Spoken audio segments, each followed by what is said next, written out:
These 3 exercises can either bulletproof your feet and ankles or do absolutely f*** all for you. It'll depend on whether you're making them gradually more challenging as you get stronger or not. So let's break down what that looks like. Let's name this first exercise Achilles lengthening, because that's exactly what we're looking to do. Whether that's the challenge you're experiencing or not, it always helps to be mobile in the Achilles area. So all you're going to do is bend your knee forward in the direction of your toes, and that's going to create this healthy stress in the Achilles. But make sure you're only going to a distance where your heel isn't coming off the ground. You'll see here that I'm going to get to a distance where I can't bend my knee any further without my heel coming up, and that's a signal that I'm going too far right now. That actually might be a bit painful if this is a area you're injured in. But nonetheless, you just want to go to a distance where you can keep your heel on the ground and move in and out of that position 12 times.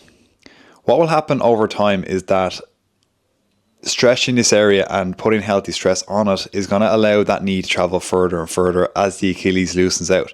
And that's exactly what I was referring to in the beginning of this video when I said you want to do exercises that get gradually more challenging as you get stronger. If we don't make the effort to do these exercises at a more challenging level, we won't get the maximum benefits out of them. And one way you can get even more benefits from this one is by not only going forward with the knee bend, try and go to either side as well, because you're going to be asked to do that in your daily life. If you're walking downhill or you're running, for example, you're going to be asked to put your feet in dynamic positions. So therefore we want to prepare for that. So as you'll see here, I'm going to the left and to the right. And of course you want to do this on both legs. Next we're going to focus on bringing the calf, the foot and the ankle more into this. And the way we're going to do that is by straight leg calf raises. You might have done this before. And like I said in the beginning of the video, we want to just make it gradually more challenging as you get stronger. You might begin by only rising your foot to a certain height, but what you want to do over time as you continue to do this is make sure that that height is continuing to increase. You'll eventually get to the point where you simply can't go any higher off 2 legs like this, and at that point I want you to go on 1 leg at a time.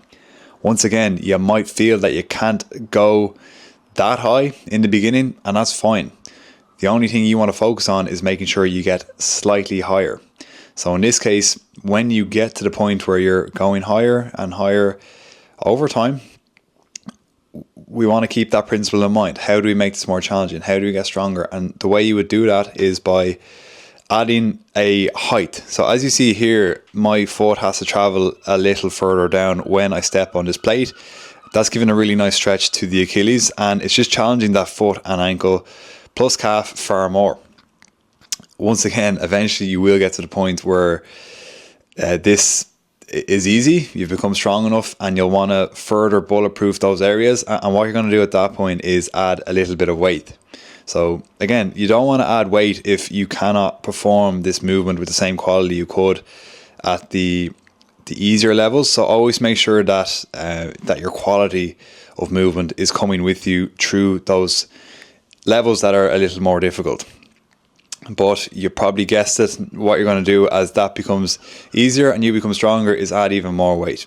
You can take a movement like this as far as you want, and if you're doing a sport like running, you're going to want to have strong feet and strong calves. So it's never a bad idea to keep these areas really strong, because you'll be able to withstand all the demands of those sports, whether it's running or whether it's something else. This next one may look a little similar, but it's very different.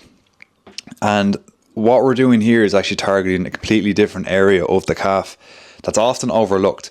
You'll see here in the diagram that the calf has 2 major muscles, and we're just working the one that we weren't working as much with the straight leg calf raise. We're working the soleus, and the soleus is the main muscle responsible for running.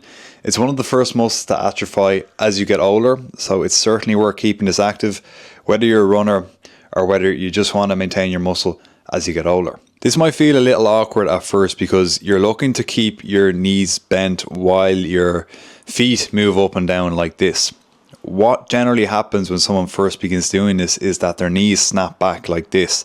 But we want to avoid that. We want to make sure our knees stay bent the whole time, because otherwise we're not going to target this area. You may need to start at an easy level where you're going on 2 legs and only raising your feet as high as you can.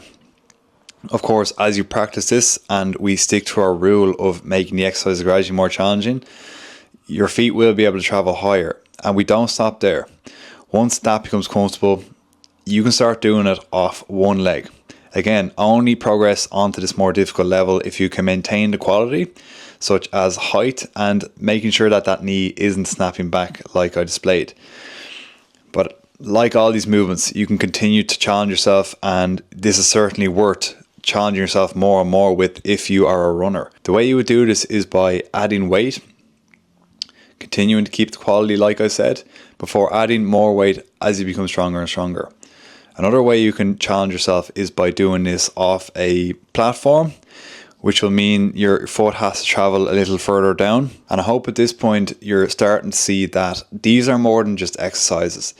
When you are constantly trying to improve the quality of the way in which you do the exercises, you'll get way more benefits out of this than if you just throw them in 3 times a week and never make them any more challenging. There's no shortage of exercises out there. If anything, there's too many exercises. I'm aiming to make this really simple for you by just taking a handful of exercises, making them gradually more challenging as you get stronger, and bulletproofing areas that you didn't even know you could bulletproof. There's so much potential hiding in the body, waiting to be unlocked. And these are just 3 ways that you can do that for the foot, ankle, and Achilles. I've put the reps and sets into a table here that you can use to get the most out of these 3 exercises.